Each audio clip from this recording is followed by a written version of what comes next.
Assalamualaikum warahmatullahi wabarakatuh. Perkenalkan, nama saya Zaini Ramadan, NPM saya 2410010149. Di sini saya akan menjelaskan pengertian motherboard, fungsi motherboard, dan komponen-komponennya. Jadi, pengertian motherboard atau papan sirkuit cetak yang dalam bahasa Inggrisnya printed circuit board disingkat PCB ialah yang memuat komponen-komponen utama komputer atau perangkat lainnya. Dengan adanya motherboard, komponen-komponen utama komputer dapat berkomunikasi satu sama lain dalam sebuah sistem, seperti CPU, yang kepanjangannya Central Process Unit, Memory Card, dan Hard Disk. Fungsi motherboard adalah menyediakan jalur untuk semua komponen-komponen komputer dan periferal agar dapat berkomunikasi satu sama lain. Motherboard dapat dianggap sebagai pusat komunikasi antara komponen-komponen komputer. Komponen-komponen pada motherboard ada banyak, contohnya DRAM memory slot, IDE connector, dan yang lainnya. Jadi yang pertama itu ada CPU socket. CPU socket atau sering disebut soket prosesor adalah soket tempat di mana prosesor dipasang. Setiap mobile mempunyai soket prosesor yang berbeda-beda, tergantung jenis prosesor apa yang digunakan. Dari sini ada contoh gambarnya. Terus yang kedua ada DRAM slot memory. DRAM slot memory atau lebih mudahnya slot RAM adalah slot yang digunakan untuk memasang RAM, yang kepanjangannya Random Access Memory pada motherboard. Slot RAM juga memiliki jenis yang berbeda sesuai jenis RAM yang dipakai. Sini ada contohnya. Setelah itu yang ketiga ada 20 pin ATX power connector atau port power. 20 pin ATX power connector berfungsi untuk menghubungkan konektor power dari power supply dengan motherboard. Perlu sobat ketahui, untuk mobile saat ini banyak yang menggunakan 24 pin. Tambahan 4 pin tersebut untuk membantu kinerja dari prosesor. Di sini ada contoh gambarnya. Dan yang keempat ada fan header. Fan header berfungsi untuk memberikan daya pada kipas yang terpasang pada heatsink prosesor dan sebagai penyedia tegangan untuk kipas prosesor.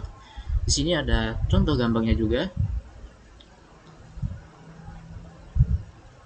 Selanjutnya, nomor 5, port serial ATA atau yang singkatannya SATA. Serial ATA atau yang disingkat SATA berfungsi untuk menghubungkan disk drive seperti hard disk atau CD-ROM sejenis SATA. Dan di sini ada contoh fotonya. Yang keenam ada port IDE, yang kepanjangan IDE itu Integrated Drive Electronic.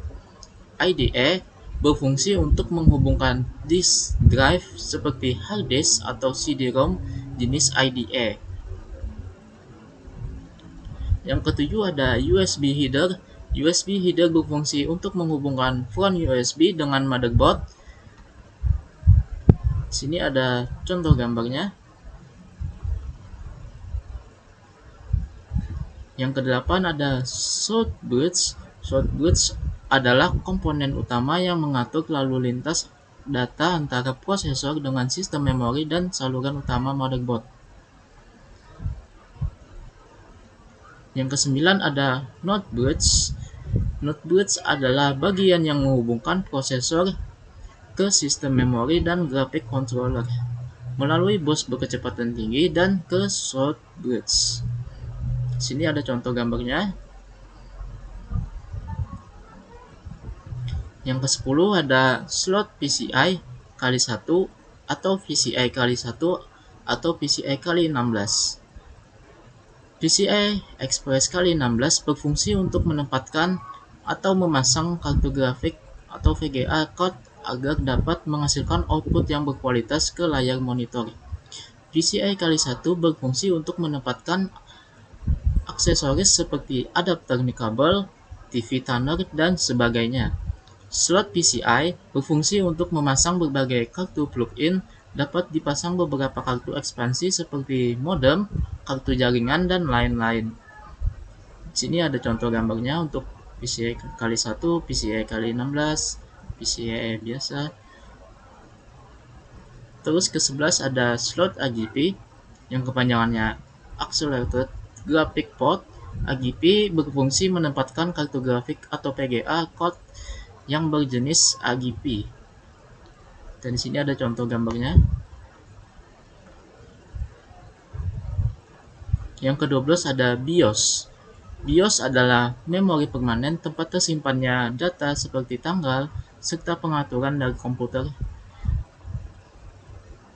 Dan di sini ada contohnya. Yang terakhir ada baterai CMOS. CMOS berfungsi untuk menyimpan memori dari chip CMOS yang berisi tanggal, waktu, jenis perangkat keras, dan pengaturan lainnya, khusus untuk komputer. Dan di sini ada contoh gambarnya juga. Jadi itu saja komponen-komponennya dan pengertian dari motherboard. Sekian dari saya. Wassalamualaikum warahmatullahi wabarakatuh.